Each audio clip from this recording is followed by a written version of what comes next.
ელიზაბეთ ბლექველი იყო პირველი ქალი, რომელმაც ოფიციალურად მიიღო სამედიცინო დიპლომი თანამედროვე ისტორიაში. ეს მოხდა 1859 წელს ამერიკაში, იმ დროს, როცა ქალისთვის ექიმობაზე ფიქრიც კი სასაცილოდ ითვლებოდა. ის ინგლისში დაიბადა, მაგრამ ოჯახთან ერთად ამერიკაში გადავიდა. თავიდან ექიმობაზე არც ფიქრობდა, ყველაფერი შეიცვალა მაშინ, როცა მისი ახლო მეგობარი მძიმედ დაავადდა და უთხრა: "ქალი ექიმი რომ ყოლოდა, თავს უფრო დაცულად ვიგრძნობდიო."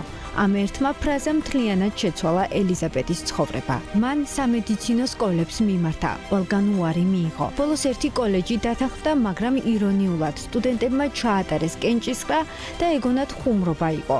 ასე შემთხვევით მიიღეს ქალი სტუდენტი. სწავლა მისთვის ნამდვილად ბრძოლა იყო.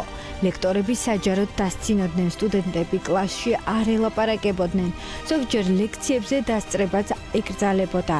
მაგრამ ის არ დანებდა პირიქით, კურსი საუკეთესო შედეგებით დაამთავრა.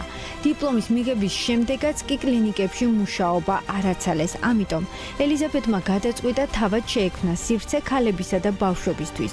დააარსა ქალებისა და ბავშვების კლინიკა, მოგვიანებით სამედიცინო კოლეჯი ქალებისთვის.